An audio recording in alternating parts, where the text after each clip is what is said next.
Welcome to another edition of Back Talk, brought to you from the Southeastern Studios in Mount Pleasant, South Carolina.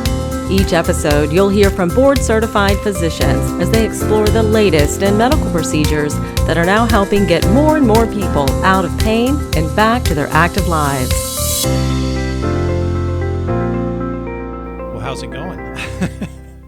Haven't seen you in a while. That's right. Not since the last case an hour ago. Yeah. Well, that case went pretty well. It did go well. You know, I think that it's an odd thing in that a lot of surgeons measure their success with the surgery by how long it takes them to do it. Yeah. I don't think that we're quite as obsessed with the time as some. Yeah, possibly. Yeah. You know, there's a little bit bragging rights going on when you do a case fast. How quickly I did that case, I suppose. But there are doctors that will actually time their surgeries, right? And say, when do we start? Like right, a stopwatch? Almost like a stopwatch, right, yeah, to beat their record or something like that. I just, we don't really do that. But whenever you operate, you seem to go faster than everyone else, you know? I don't know how to respond to that.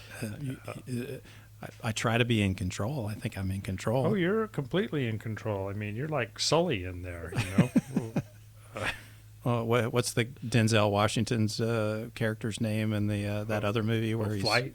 Yeah. I don't know. It's not like that, right? You're not saying I'm in control like that. No, he was a little bit out of control. He was flying upside down. Yeah. Well, tell me about that patient. What was that patient's story today that we operated on today? Yeah. Well, this is someone who had spinal stenosis. Spinal stenosis is pinching or narrowing. I know what spinal stenosis is. I know you know that. Well, it's some of our viewers may not. Right. So go ahead. What is spinal stenosis? Well, spinal stenosis is where bone spurs in your back grow large enough to pinch the nerves. Yeah. Right. The joints in our back are just like the joints in our knuckles, right? And I haven't had it quite happen to me yet, but as we get older, our knuckles get larger and they get filled with arthritis and bone spurs. And when that happens, let me see your hands. Yeah, You've got beautiful hands. I do. I could be a hand model. Small, strong fingers. Yeah. Yeah. You have some spinal stenosis, though, if you don't mind me sharing. No, sure. I've got some age-related changes in my back. I've had injections. Haven't had surgery, but maybe one day. When was your last injection? It was about 8 months ago. It's interesting in that I've ordered thousands of them, but I was deathly afraid of it when it was happening to me, you know. Yeah. Well, you are afraid of pretty much everything. I am. But it was remarkably unpainful.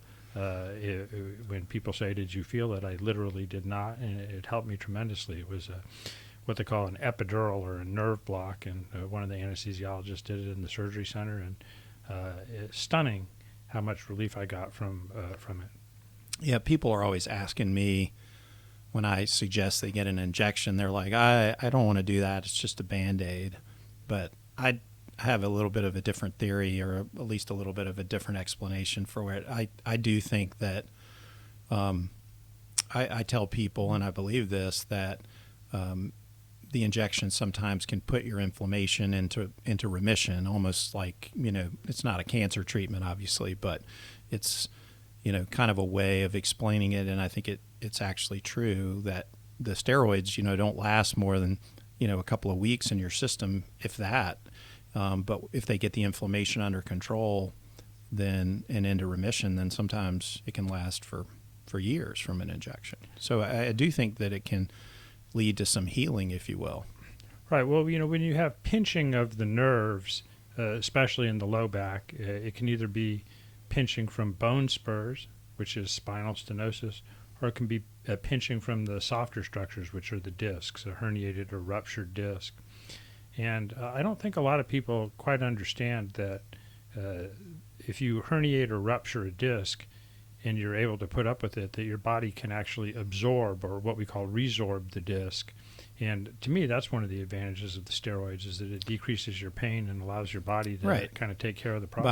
Buys you time. And it's we've talked about this before, but there's different ways to explain things to patients that make sense. And I always tell patients that the disc is like a jelly donut, and they've squeezed some jelly out of the donut, and the body can reabsorb the jelly. It doesn't make new jelly, but it can reabsorb the jelly, and their disc can be fine, and the pressure can come off the nerve if they wait long enough. And so the steroid injections obviously buy time for that to happen. So that's how I explain it to patients. I tell them the disc is like an oyster. An oyster, okay. Right, it's kind of like shellfish. It's not jelly that's in there. It's cartilage, real watery cartilage, like a shellfish. Yeah. I don't like that. Well, I think jelly donut is much more pleasing to hear about. We don't want to scare people. Many of my discs are like oysters in the sun. They're still there, but they're all... Your personal disc. My personal Yeah, disc. your personal disc. We hope you enjoyed this edition of Back Talk and learned something new. Look for other podcasts from Southeastern Studios as we explore the latest in medical procedures that are helping more and more people living in pain get back to their active lives.